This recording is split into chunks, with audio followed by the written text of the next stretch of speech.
We request Mr. S.K. Rangaswamy, President IIA Madras, to lead the chief guest, Mr. Srivats Ram, Managing Director, Wheels India Limited, and Mr. Ravi Veeraraghavan, Past President IIA Madras Chapter, to lead Mr. Mahesh Kumar Bajaj, Executive Director, Indian Bank, onto the stage.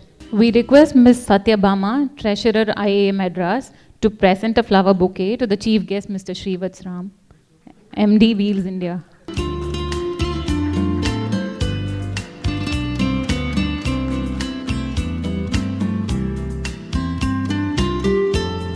We request Ms. Gayatri, Board of Governors IIA Madras, to present the flower bouquet to Mr. Mahesh Kumar Bajaj, Executive Director, Indian Bank.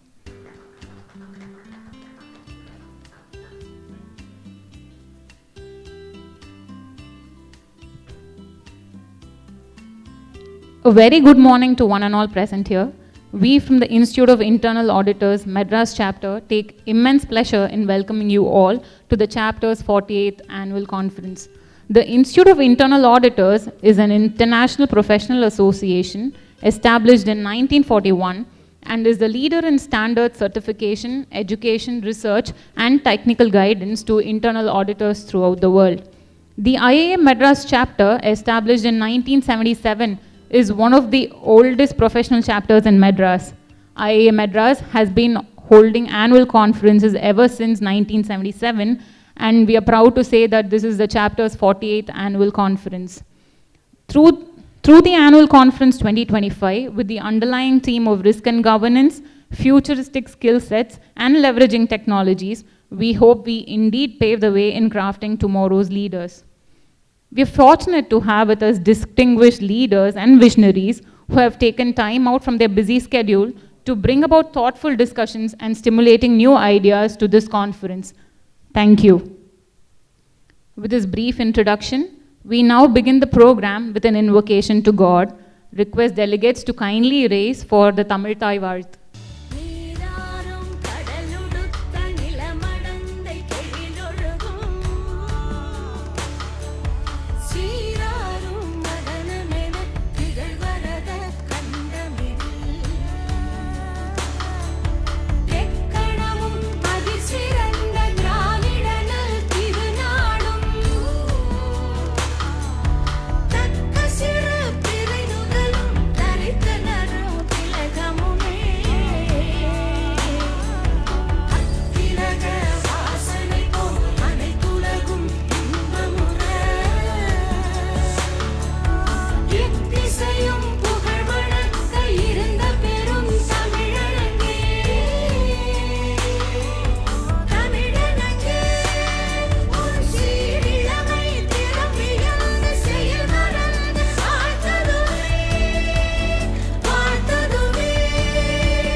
We shall now have the ceremonial lighting of lamp. We acknowledge our reverence for wisdom and knowledge by lighting the lamp. Request the chief guest and the keynote speaker to do the honor of lighting the lamp.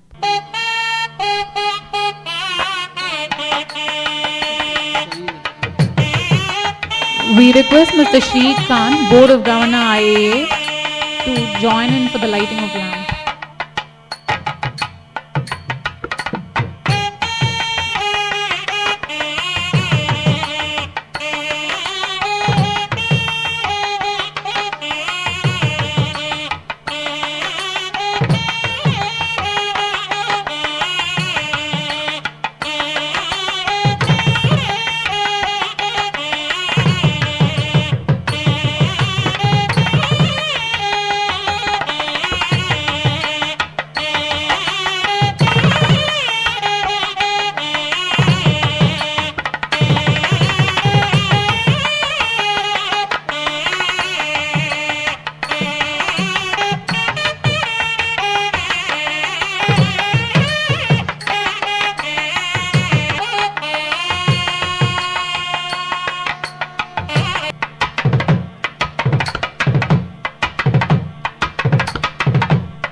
We now call upon Mr. S.K. Rangaswamy, President IIA Madras, to deliver the welcome address to the August gathering. And special thanks to Mr. Srivats Ram and Mr. Mahesh Kumar Bajaj for accepting our invitation to attend this conference and grace us with their presence. Before starting my welcome address, I would request everybody to stand up again and sing our national anthem. I'm taking you back to our school times, and there is no audio or video for this particular piece. So I please request everybody to join me in singing the national anthem. Janagana mana adinayaka jaya he Bharata bhagya vidata Punjab Sindh Gujarat Maratha Dravida Uttala Vanga Vindhya Himachala Yamuna Ganga Uttala Jalatira Ranga Tava Shubha Name Jage Tava Shubha Ashish Mange Jai Dava Gaya Data Janagana Mangala Nayaka Jaya He Bharata Bhagya Vidhata Jaya He Jaya He Jaya He Jaya Jaya Jaya Jaya He. Thank you.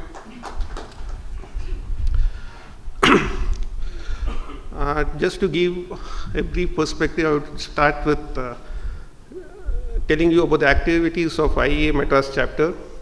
It has always strived to give inputs to the internal audit profession by conducting various conferences, technical sessions, workshops, so on and so forth.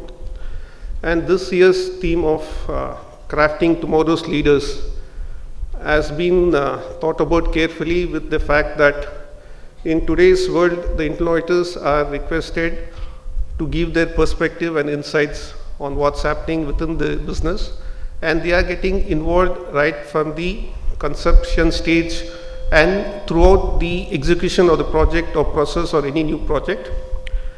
Rather than in earlier days, the internal auditors' inputs were sought only at the end of the project to give their inputs or any improvement measures, but that is changing. And we have also seen increasing instances where an internal audit employee is moved to business roles, and invariably at the end of his career he occupies one of the top management roles, if not the role of the CEO. With this perspective, we have crafted or drafted technical sessions to take the audience through what are the building blocks for this journey from an internal auditor to a top management post. And towards this, we have also managed to get in touch with some very eminent speakers from organizations like Ernst & Young, Deloitte, HCL Technologies, SIFI, BCG, and so on and so forth. And it's my personal belief that at the end of the two-day conference, everybody in this room will go out with having learned something new, or if they had already known about it, they will be having a new perspective, insight about what they already know about it. So with this, I'm sure that all of you will have a wonderful 2 days time in this conference. And with this, I would now invite my colleague, Ms. Sathyabama, to give an oversight about the structure of the conference and what all themes it would cover. Thank you. Good morning to all of you. So thank you, Mr. Ranga, for the brief note about what the conference is all about. Mr. Srivats Ram, Mr. Mahesh Kumar Bajaj, members of IIA, Board of Governors, and all of you who are present today. It's a great honor for the Madras chapter IIA to proudly present to you the 48th annual conference, which of course, as Mr. Ranga said, is about internal auditor crafting tomorrow's leaders. So I just thought, Sir has also touched upon the context and the theme, why we thought about it, and the thought process. So we just thought I'll elaborate a little more on that. So basically, as you know, today's world has become very volatile, and like the phrase goes, change is the constant here. We have changes in the environment, economy, and the global world order. So with leading the technology itself leading from the front in terms of change. In fact, some of the change is even disruptive and forcing us to think, in fact, forcing us all the businesses, in fact, to think about rethinking on the strategies, structures, channels, business models, and even sometimes what is a business that they are into, whether it's still relevant in today's world and would be relevant in the future. So in this context, of course, when we talk about leadership, it's again a major challenge, because leadership again is getting evolved to meet newer challenges, some things which have never ever been faced by people earlier at all. And predicting what would come in the future, even every day is a new day, new beginning. So what is going to come in the future itself becomes even more difficult for us to predict. So in this context, leaders need to be equipped with a lot more skill sets, a lot more managerial perspectives and thought processes, a lot more strategic thinking, and they need a lot of help in this, especially using various tools, technologies, and of course the people inputs. So in this context, if you see, internal audit function has, all of you know, traditionally been looked upon as having a very policing approach. This has been changing over the last 10 years or so, where internal audit is looked upon as a more value-added input giver role. But now this is going to change even more, we feel, in the future, where we need to be thought leaders, going hand in hand with the business, trying to lead them and tell them what is really required. So it's not enough to say what is existing, but also probably to give input on what would be needed in the future to meet these challenges. So based on this, what we have done is we have 3 themes which are going on in today's conference. This is again in the context of how we develop internal audit to be thought leaders. One of us is, of course, risk and governance, a very critical aspect, because we need to know what are the risks we are facing to be able to come up with solutions and strategies to face them. So in this context, we are looking at basically what is the impact of geopolitics on businesses today, and the internal audit function, how we can do it better, read things better. So that would be on the risk segment, and on the regulatory requirement segment and increasing privacy requirements across the board, we will be doing a session on the DPDP Act. And then of course the ever-present AI, where we are looking at largely fraud risks and looking at AI-driven frauds and how we counter those risks, and the changing face basically of the fraudster. We need to understand that also. From the leveraging technology, which is the second track, which is where we try to touch upon how we can leverage technologies to enhance our audit process. We talk about AI, using AI in internal audit, how we leverage those tools, and then what are the guardrails we need to use when using cybersecurity, and of course the ethics part of it also when using AI. And the big data analytics, how we do leverage this technology also greatly. If you see already, big data and technology has become an integral part of most of the management functions already. But this is not just to touch base on what we are already doing, but what we can do further. And of course, the third track is about the future skill sets which are required. The focus here is largely on developing management skill sets, strategic skill sets. So that's how the topics are about data management. And then, of course, staying relevant in the wake of AI onslaught. And the other is, of course, preparing businesses for disruptions, which has become increasingly very common and frequent these days. And of course, data-led decision making to help you in all of this. So with these topics, of course, we also have 2 very great panel discussions, again on topics of great relevance. One is, of course, phygital to digital. So already there are businesses which are using a combination of physical and digital modes, but now we'll also be focusing on increased digitization or a complete digitization. Again, the challenges which we have there, what are the risks? Again, the guardrails or the governance structures required to protect us from the risks which come from there. And we have again in the eminent industry people talking about on how they have faced these challenges while doing digitization or when they have done it for their clients. And then of course there's another panel discussion which will be held tomorrow, which is talking about what are the expectations of the various stakeholders from internal audit function. This again will bring a lot of CXO point of view because a lot of CXOs are participating in that. And then there is a fireside chat with the dynamic leader, Ms. Srimati Shivashankar, who is actually leading technology in the education sector globally for HCL Technologies. And then, of course, last but not the least, just like Chanakya guided Chandragupta with his wisdom, we're in the face of all the changes that we are facing, the dynamism that we have, we also require a little bit of ancient wisdom to keep us grounded and keep our focus intact. So for that, we have the eminent Harikatha speaker, exponent, Mrs. Vishaka Hari, who will be talking to us about how to craft tomorrow's leaders using ancient wisdom. And of course, we definitely would like to thank Mr. Srivats Ram and Mr. Bajaj to elevating this conference with their presence here. And thank to all of the conference committee members for all their inputs and hard work that they have put in through all the last 3 to 4 months. Brilliant ideas, brilliant conversations that we had, huge learnings personally for me also. All these interactions that we've had. And of course to the various sponsors and others who have helped to make this conference happen actually. And of course I request all of these members, considering the huge relevance of the topics that we have here, to please stay with us throughout these 2 days of the conference, engage in the various topics and the speakers, and make this event a grand success. Just a small reminder, of course all of you know these basic etiquettes.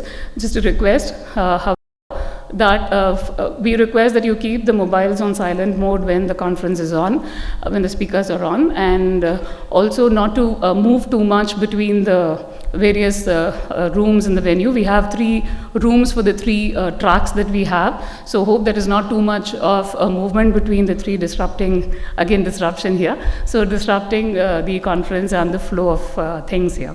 So thanks for all of you for being here, being present, and hope you have a very enjoyable and knowledgeable conversations here. Thank you.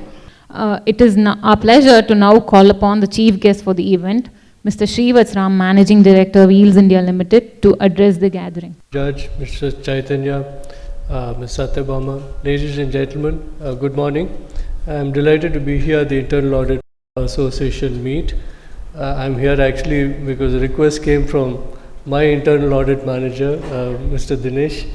And this is a very busy time. I was just talking with Mr. Bajaj. This is normally the time that you prepare for your next year, all the budget meetings.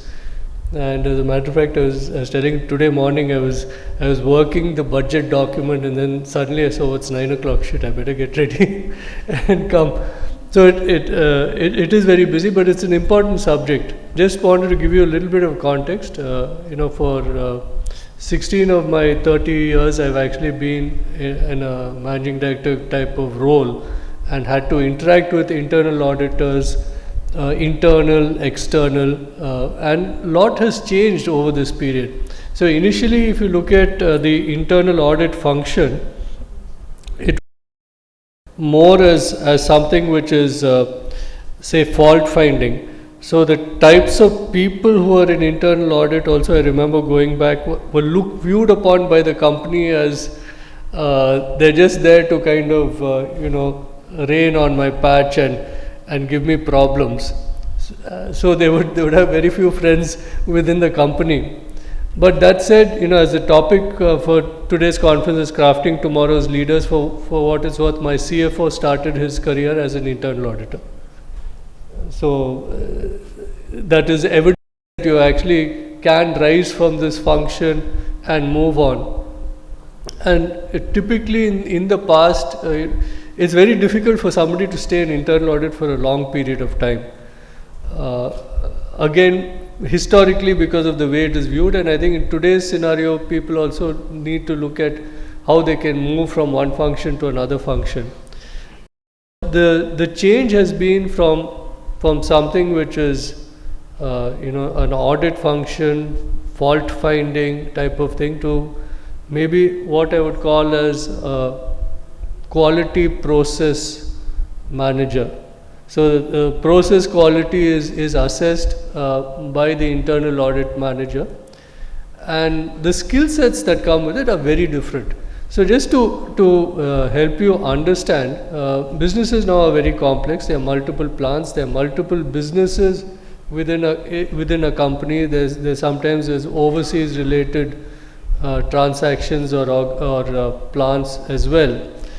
So in this context, I think it's very important for the internal audit function to understand the nature of the businesses, the various different types of businesses that are there within a company, and what are the risks in this. So the risk management committee, which is now mandated for listed entities, once now that has got into play, it's very important that there's an interaction between the audit committee, the internal audit, of course, and also the risk management committee. Understanding businesses is one of the requirements that come upon, and because of this, because of the fact that an internal auditor in today's day and time has to understand business, has to interact with business leaders, and it is the nature of the interaction is very different. Now you're pretty much seen as a team member, where you would probably work with the president of the organization, go and reveal to him, sir, these are some points that are there. You need to come up with improvement points. It's earlier it used to be the internal auditor will highlight that there's an issue in the subcontract transactions in this particular business, and it's up to the business person then to take the corrective action. Now the internal audit function itself has to come up with how you can improve the system. Couple of other things that have changed. One is, of course, the risk management committee, but the other thing that's changed is technology. So with technology, a couple of things are happening. One is in manufacturing companies, and that's majority of my experiences in manufacturing. Increasingly, it is possible for you to get live digital capture, not only of production but of inventory. It's possible for you to tag stuff and get live data.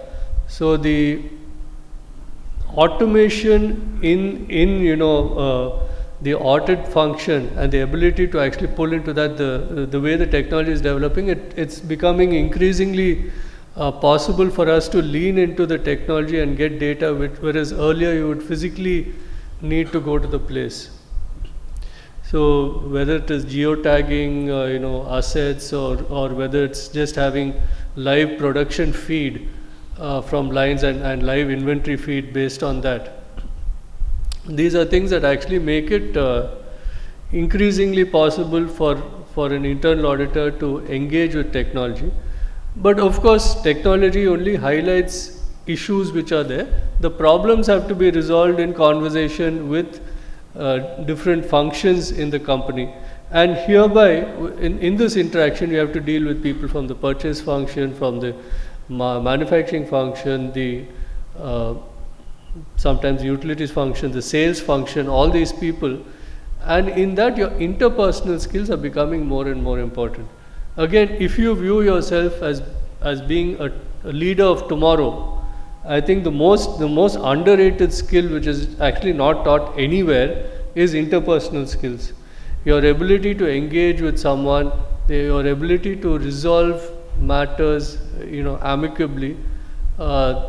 These are still very challenging for people, and this is a skill set I think that the internal audit function has to increasingly look at adapting. From a management perspective, the ask of internal audit has also changed. Of course, the base function is still one of audit, system check, quality control, that type of thing. But we also want improvements so that we should not be hearing the same thing every single year. So we expect improvements. There is a lot of push for improvements in terms of how the internal audit progresses the whole process. There is a requirement that the internal audit function understands the risks, interacts with management, try to understand specific risks, and then has the audit designed around these particular risks. There is a need also for the internal audit function to engage with technology. I'm very happy to hear that you also have an AI content in your conference. But increasingly, assessing what you want to audit is quite complex. It's getting more and more complex. So highlighting areas where you potentially could look at is something. You have huge amounts of data. I think one big difference from even say 5 years back is the amount of data which is available is huge. And yes, every company likes to say that they have got data analytical people and all that, but honestly we are still learning to cope with the amount of data which is being generated. We really don't have a full understanding of how to deal with it.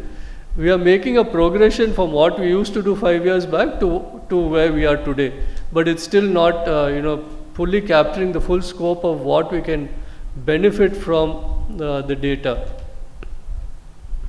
No, very simply, this is more from a manufacturing context, but to give you an idea on a manufacturing line, typically you look at efficiencies. You have a breakdown or something, you have small stoppages.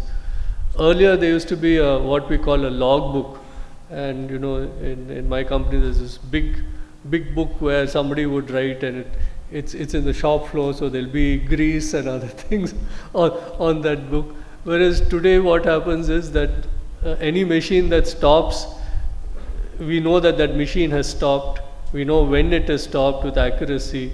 In some cases you have a camera as well which also captures what has happened. So I was talking to young engineers in my company yesterday as part of, I think after 1 year, 1.5 years, I meet them for an hour and a half. So I said, the future manufacturing managers will have to actually sit in front of a computer and look at the data which is streaming from your manufacturing line and look at the video. And you can even have an algorithm which highlights which is a place where the problem has happened, and then come up with solutions based on that. So it's very different. And all functions are actually changing by virtue of this.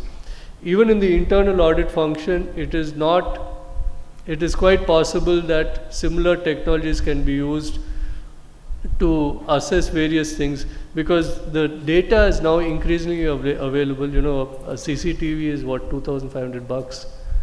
It's hardly anything. You already have a certain amount of IoT which is coming into companies. So technology is evolving, and nature of all jobs is changing. Along with that, internal audit.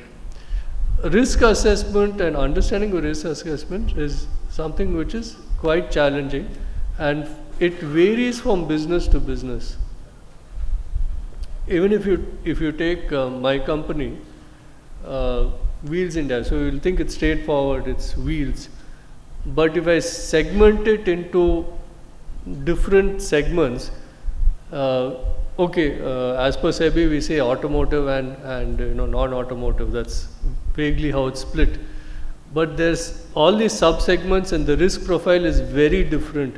The nature of production is very different. Some are very supply chain oriented, some are very vertically integrated.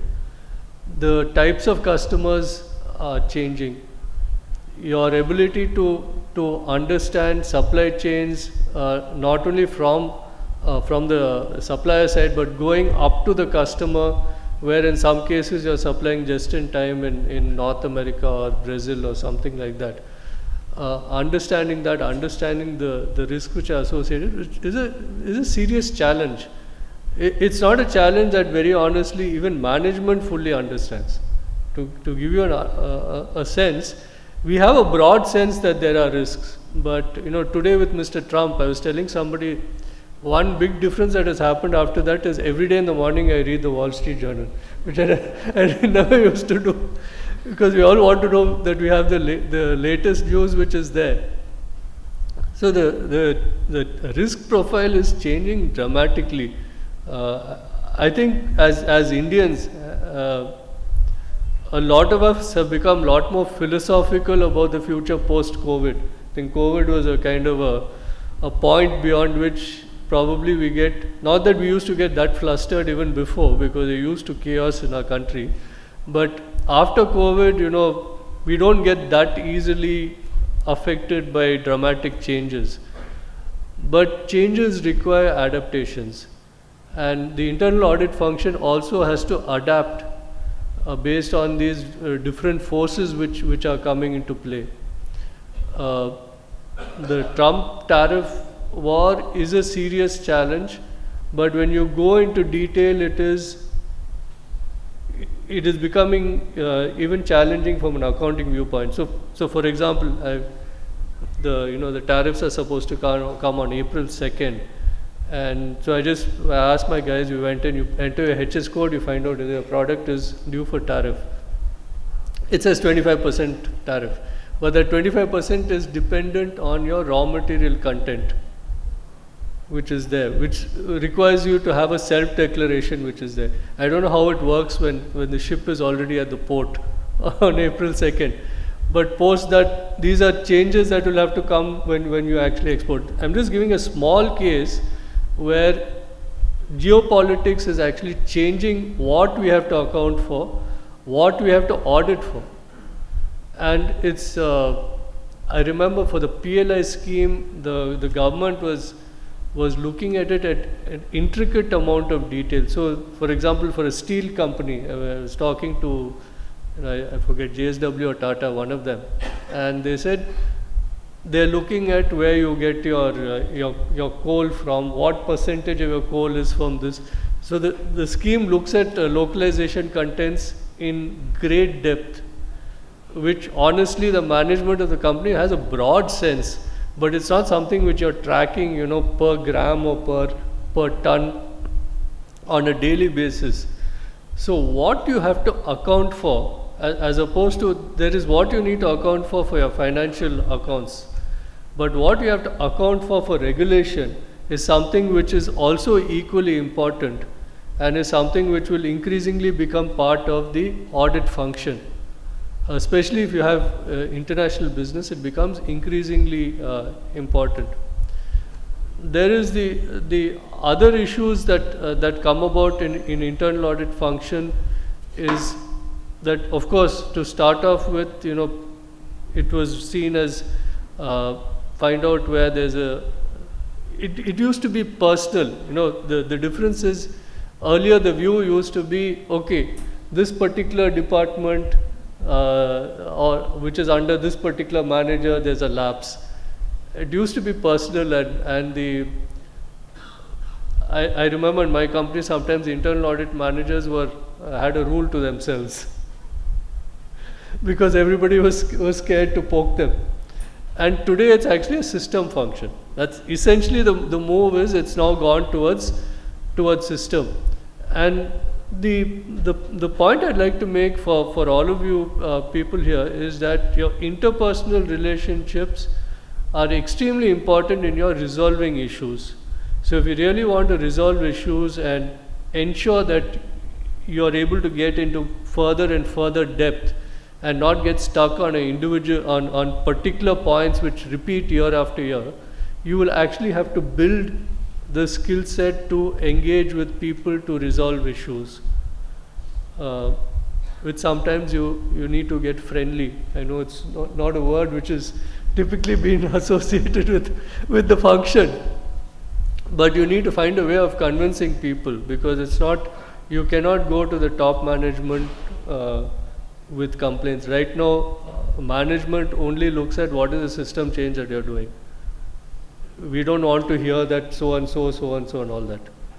So this is some of the change. And when you look at it from the perspective of that, you have the risk management committees, which are supposed to assess risks, and then you get the input in terms of where you do your audit, so you have an assessment of the risk. The fact that you have this interpersonal interaction that you need to do to resolve issues, the fact that you have to work with technology, all these points put together, and the fact that you have to work in a very volatile situation on the regulatory front, all these points put together, the fact that an internal audit function is a function which in today's day and time can shape tomorrow's leaders. And this is essentially the nature of the function, how it has evolved. It's changed dramatically. Like even within the finance function, there was a time where guys used to be in billing for 20 years, or in treasury guys never want to leave. So treasury guys used to stick there for a long period of time, But that's changing. In today's day and age, you want to move people, you want to rotate people around so that people also want to go up. So if you want to go up, you need to get variety of experience. And the internal audit function, I think, is very important function for people to understand risk, understand how to work with different people, and understand how to adapt in a very changing environment. So I'm delighted to be here, and I wish all of you all the very best for your conference. Look forward to the further deliberations. Thank you so much. Thank you, sir. Thanks a lot for sharing your experience and wisdom. The need to be a quality process manager, understanding nature of business, interactions with various committees, and improving interpersonal skills to resolve issues are the key takeaways. We now request Mr. Ravi Veeraraghavan, partner Deloitte and past president IIA Madras chapter, to kindly introduce the speakers. Thank you, sir. Thanks, Srivats sir, for the interesting thing. Change management, interpersonal skills, live in the current and dream the future. But dream the future is going to be very interesting to think about. Welcome to Chennai, delegates. I'm just adding on whatever you will hear on Sunday from you see a cricket team standing next here. So that's the famous cricket team. So thanks, Ranga, to organize this session there. You can see some photo sessions going on the other side, but stay here. Hopefully just go for the lunchtime. And thanks once again. Thanks, BOG members. Good organized program. And thanks, Srivats sir, to come on the stage. And now straight to Mr. Bajaj. Just a small intro about Bajaj sir. I know him for some time. And I have to correlate to what happened. It's pre-COVID, post-COVID, now pre-Trump, post-Trump situation. So it was pre-COVID when Indian Bank started doing their amalgamation. And that was one of the bigger amalgamations. It was announced with Allahabad Bank. So I used to work with them. It was a very interesting process. Just before COVID, we started this work. And then as it turned out, March 20, COVID came in. And it was very, very dramatic times because the bank was going through the regular work. And the amalgamation had to go through within the next 1 year. And I could really see the way, everybody was sitting at home and all that. I also was there from March to maybe April. But the bank continued to work. And these are one of the best times I've seen how corporates or bankers and hospitals and all credit to some of them. I used to start, and there's Suresh sir also on the other side. And whenever I used to go into the bank, I was alone because members used to come. The security, the protocols, and hats off to the bankers, and hats off to most of them who worked through this period. And that's how I started interacting with Mr. Bajaj. And he was in charge of the integration, and Padmaja madam was there as CEO, and used to attend quite a few meetings, and they did it on time. All credit. They had no choice because the government had ordered them to get it done by April 21, and they went live. So that was a very interesting experience. The bank is now pretty huge. And it's now crossed 11 lakh crores and all that stuff. So thanks, Bajaj sir. Interestingly, yesterday I went into his meeting. He was having a board meeting. Me and Giri went into his room and said, you have to show up. And he was like, Ravi, what's this? I'm in the middle of a board meeting. I said, no, sir, you just please attend the session. It's for the goodness of whatever the IIA is trying to do. And people like Mr. Srivats Ram and you coming there, it is a very big honor for us, and thanks once again, sir, for coming on the session. A small intro before I leave it to Mr. Bajaj. So he's been in the bank for about 30 years, worked in India and Singapore. He started his tenure at various bank branches, and he's well versed in all the various areas of the bank. He was in Singapore as a CEO before he came back to India. And that's when started interacting. He was the CEO of the Singapore branch. He took over the integration office, the chief integration office, where he had to combine all the skill sets, technology, digital, people. So it was a complete migration, data migration with the Allahabad Bank, which is again a very big bank, which is north-based, it was south-based, and it was also culturally very different. So it was a very interesting experience. And then the transformation office, post-transformation, he had to the post-integration activities. Also, it's a very mammoth task getting the people, and people, what Srivats said was the people integration is a very, very challenging task because you're looking at cultures, HR, and HR is the biggest challenge. You can get systems in, you can get processes in, but the HR really has been. And the bank has gone through that now 23 or 4 years down the line. It's now a huge bank and going on. And he is a certified person from various institutes, FMAS, IIT, IFFT, and CAPRAM. And he's also on the board of Experian and Reliance ARC. He's on also Universal Sampo and various other boards. He's a nominee director of NPCI. And thanks once again, Bajaj sir, has been a chief guest and a guest of honor speech. And it'll be interesting to hear from him how the technology and digital things are happening in the bank. Thanks once again, sir. Over to you. Thank you, Ravi, for the very long introduction. Good morning, everyone. Mr. Srivats Ram, MD Wheels India, Mr. S.K. Rangaswamy, President IIA, Ms. Sathyabama, Treasurer IIA, Mr. K. Vidyadharan, Past President, Ms. Uma Prakash, Past President, and Mr. V. Ravi Raghavan, and all other dignitaries, my colleagues from Indian Bank.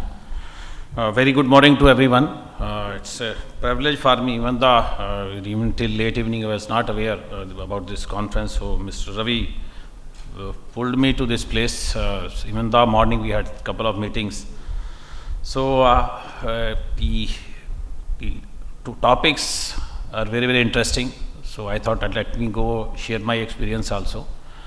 As far as our Indian Bank is concerned, we are a very old bank, 117 years old bank, and Indian Bank started way back in 1907, and it was 15th of August, exact 47 years before independence, and it was born out of Swadeshi movement. So it is a coincidence that our foundation day is on 15th August, and the bank also born out of Swadeshi movement. And as Ravi was also telling, on 1st April 2020, another bank, Allahabad Bank, which is one of the oldest stock company. It was established way back in 1865. So 155 years old at the time of amalgamation. That also got merged with the Indian Bank.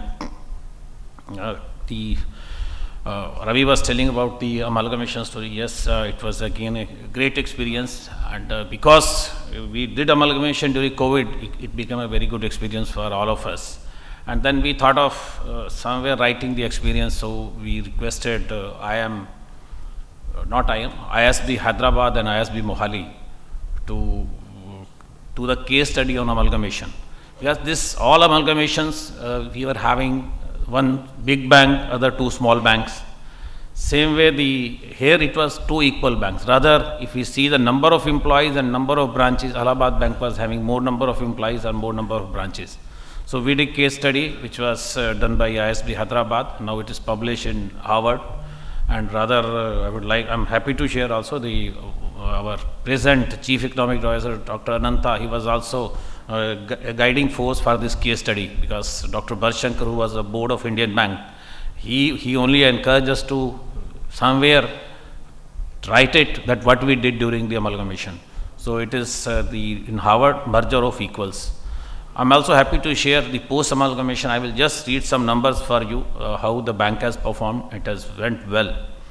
Immediately after amalgamation, because our IMO partner Deloitte was also there, we did the 2 days strategy meet.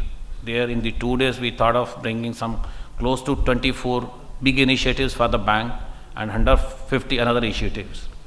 Why? Because at the time of merger, both organizations, they were ready for a change.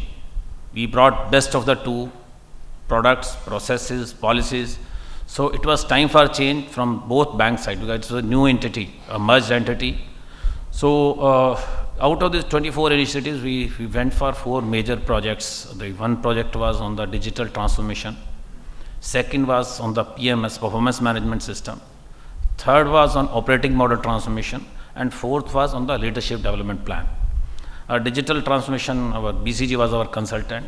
On the operating model, Deloitte was with us.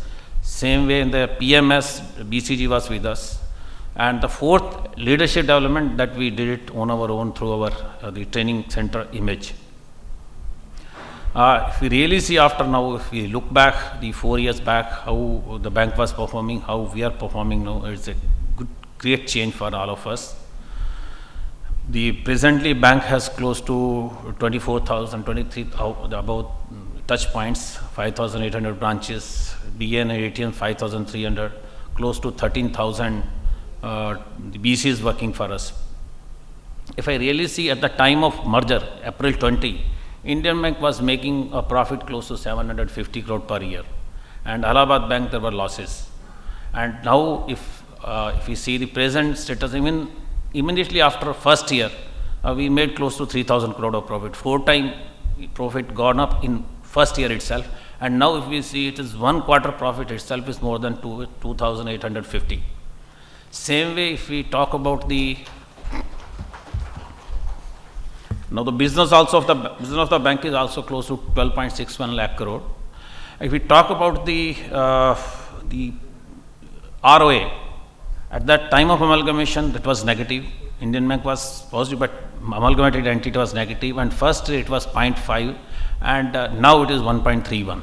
Same if I talk about ROE, at the time of amalgamation it was negative. First year it went up to 10.63, and now it is 20.62. Even if we talk about the NIM, first year of amalgamation it was close to 2.73, and now we are at 3.57. If I talk about the NPS, at the time of amalgamation, the gross NPA of the bank was 11.39, because you all are from the financial world, you understand the NPA and all, and presently it has come down to 3.26. Same way, the gross NPA, the net NPA also, it was 4.19, and now it is just 0.21. So it is one of the best in public sector and the private sector bank. Same way, the credit cost also, it was 3.31, and now it is less than what, it is just 0.6. I was telling about the transformation. The first, we started with the digital transformation. At the time of amalgamation, the digital transaction was close to less than 50%. It was close to 48%. Now 92% transaction are through digital mode. The branch level only 8%. Physical transaction has come down to 8. The digital, it has gone up to 92%. Bank has come up with the various digital journeys, which is end-to-end digital journeys. We have launched close to 117 digital journeys, where we have done more than 2.25 lakh crore of business through this digital mode without using papers. Same way, we have come up with the omni-channel app. Previously we were having the normal app. The omni-channel app is basically has a same experience on all channels of access. So coming back to today's topic, I have gone through the agenda, and the very interesting topics like on the DPDP. It's again a very, very relevant topic, at least for this conference, because in the coming days we all know how the data is playing a role in the present scenario. But keeping the data safe, keeping the data confidential, and to have the confidence of the customers, it's very, very important. That's why this act, because I was in Singapore, I understand how this act works there in Singapore. In India, it is very, very important, and it is very much required. But the onus on people like us who keep the data of the customer is very high. So we have taken the help of various consultants, and we are also doing the data governance policy and all. It's again it's a massive task for all of us. It will be a big learning for all of us how to work on this data. And again, the using AI tools in the internal audit. Yes, again a very, very important topic. I think you will develop on this during the various sessions, and by the end of this conference, hopefully we'll get good amount of the information, good amount of derivations, good amount of conclusions. Same way, the cyber risk and the fraud risk, all are very, very important areas. I will, the later part of my discussion, the speech, I would like to talk to you on this few topics, how we at bank, what we are doing, how we are struggling, how we are improving, how we are using the AI tools to improve upon these things. In bank, for the customer convenience, because now we are living in digital world. See, we can't live without this thing. Gone are the days when the transaction used to happen in the branches. We used to have big ledgers. I have started my career when we used to work on the ledgers, manual adjustments and all. Then we started the total branch computerization. Then it came the core banking. Now above core banking also, now the next thing, AI, GenAI, everything has come. At our bank, we have done a lot of things apart from the liability side, the asset side. Asset side, I have told, we have already started the digital journeys for the convenience of customers.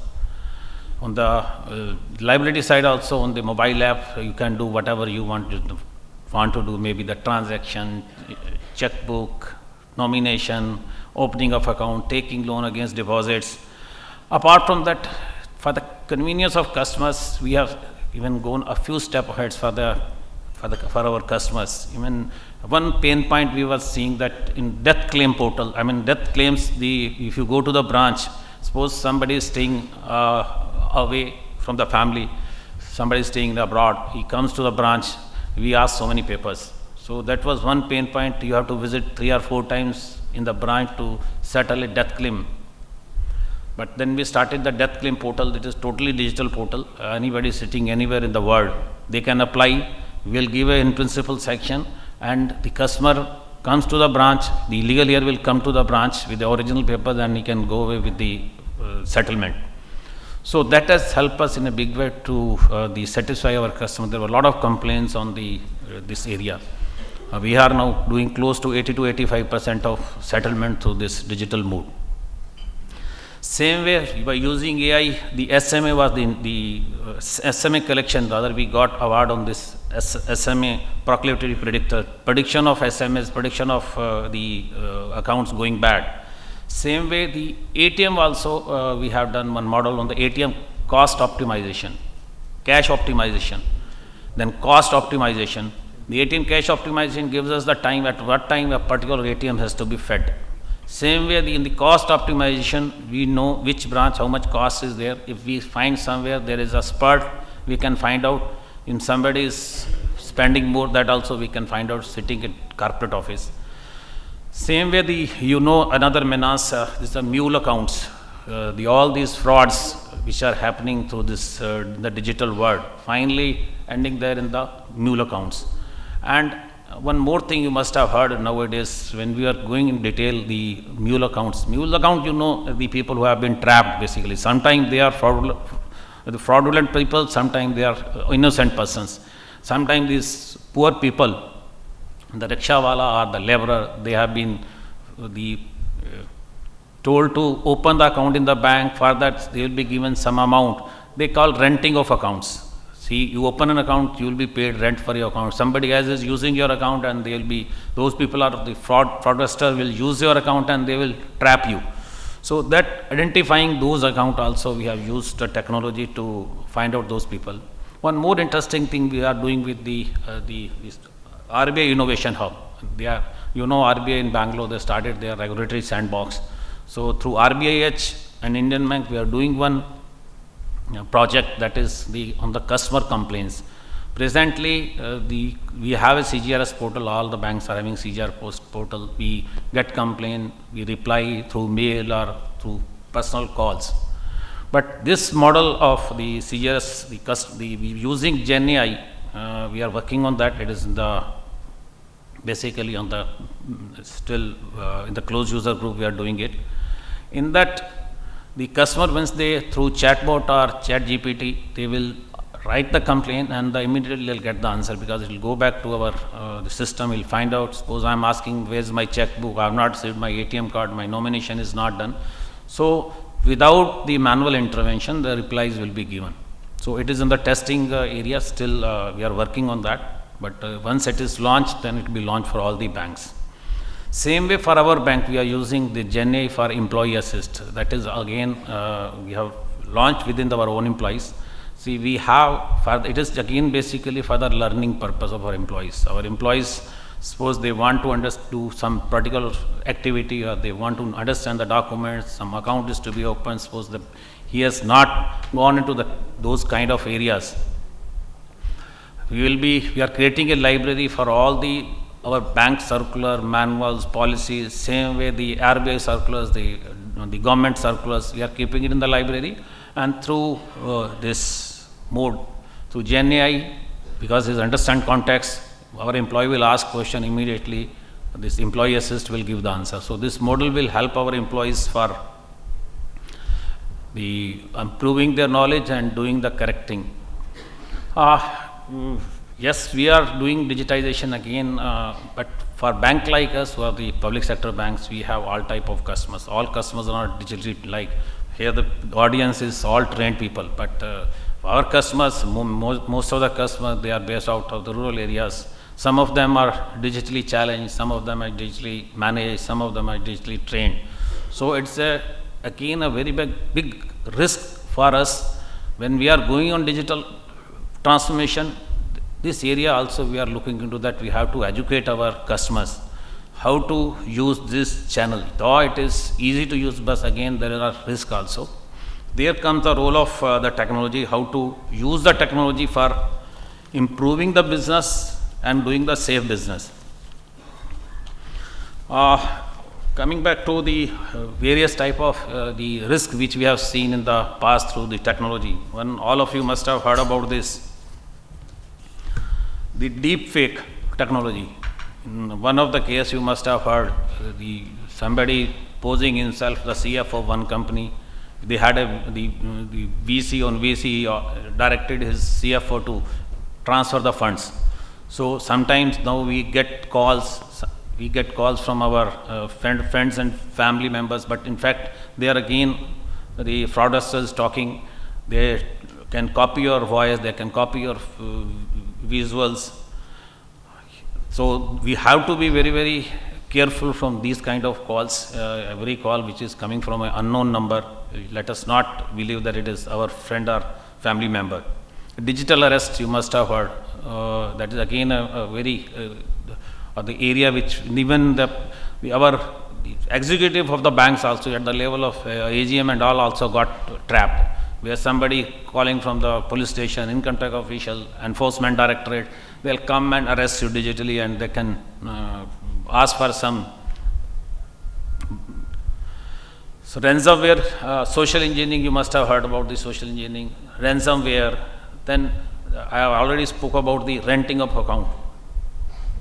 As far as to help our customer, we do some educative series. We go through social media. We send some YouTube audios, videos to our customers. Whenever we have the customer meet, we guide our customers about all these cyber threats. Same way at bank level also, what we do, one side is educating the customers. That's what we can do at branch level, at corporate office level. Apart from that, we use technology. We do real-time transaction monitoring. So by this behavior of the transaction, we come to know, yes, this transaction seems to be not in the routine matter. Suppose I stay in Chennai, my transaction is coming from somewhere in J&K. So probably the system will challenge the transaction. It will ask questions. Sometimes we have even linked it to the IVRS system, where immediately call will go to the customer whether you have initiated this transaction. So one is the monitoring of transaction, then AI-based CFRM solution. Then we have AI-based mule account detection. We have started this. Again, even the government also doing its bits. The DOT, Department of Telecommunication, has created a DIP is the Digital Intelligence Platform. In that platform, they put all those mobile numbers also. These mobile numbers are those mobile numbers which have been used, either they have been inactive or they have been used for doing some fraudulent activities. So we get to know about these numbers, and then we clean our system so that our customers who are having these numbers, so that we can keep a check on those customers. Same way, suspect registry. The suspect registry is basically the Ministry of Home Affairs. They have created a database of mule account and the fraud accounts. We get to know about those accounts, and we also take care to save our customers. One more thing, I would like to share one more experience which we have done recently, because the audit system of our bank. Again, we being a public sector bank, it was old age, no change, maybe thousands of reports, thousands of old checklists, but we are doing manually. Though it was it's a digital system, ethics, but the new things were not there. So we started the project of the audit transformation. So basically, this audit transformation is the present system, basically we are doing the audit and inspection, our people go physically do on the on-site, and the reports are very long, and even the data also is taken most of the time manually. In the new system we have started, one is the integration done with all the platforms and portals, so that data fetch is automatically, that's number one. Number two, because everything is available at a off-site place, so instead of every inspection or audit doing it on-site, we can do most of the things off-site, and some of the work can be done on-site. Same way,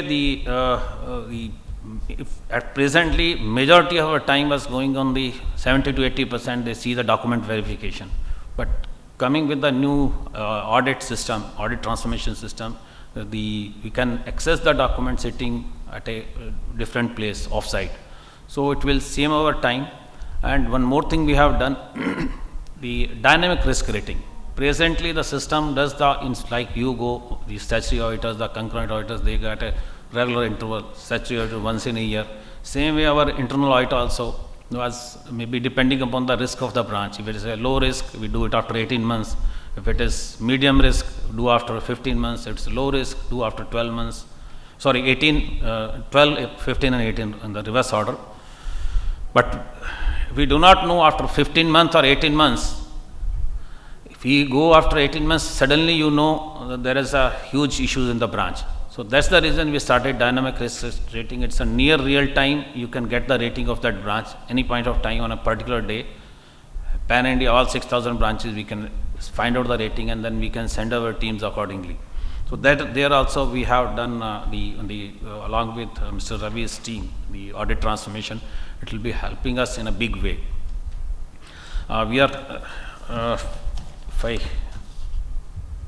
Yes, that will not only help us improving the quality of audit, it will help us improving the TAT also. Again, in that system also we have started audit center of the excellence, where our team will be there, sitting there, will be keep changing the checklist, the system, the other things, where some branches need immediate attention, some branches may not require immediate attention. So the audit team of excellence will be working around the clock on these things. Coming back to today's topic, the using of AI, my advice to all the young auditors sitting over here. So it is again, Mr. Ram was also telling, time has changed. We have to know not only the audit, and you have to be now expert in the other tools also, the AI. You have to upgrade yourself in with people like who started with the manual system. We have also upgraded ourselves to the digital world. Otherwise, it's very, very difficult now to run with the system. So with that, I will like to conclude my speech. My best wishes to all of you for this conference, and I hope a lot of new things will come out of this, a lot of learning, a lot of takeaways, and best wishes to the organizer, and thanks to the organizer for calling me here and for this keynote address. Thank you very much. Thanks, Bajaj sir. Just I've requested the chief guest and Mr. Mono to have some more questions. So any questions from the audience? Thanks once again, sir. Thank you. Sir, good morning, sir. My name is Pratish. We run an audit firm. So I had a small doubt to Srivats, sir. See, traditionally earlier when we used to go for an internal audit, we used to look at the compliance part and give a report. But nowadays people have started asking us to tell them how to improve their bottom line. So when you yourself have a pretty good team and more access to technology than an audit firm, how do you expect an internal audit team to contribute in this regard? Well, as management, if the audit firm actually improves our profitability, it is it's not part of the mandate to improve the profitability. I think that the mandate to improve the profitability of the company lies with the management of the company and not with the audit firm, in all fairness. But there are times where you can actually find system gaps and things like that, which if the company rectifies can actually improve their profitability. That is probably, it will be more system based, and systems evolve.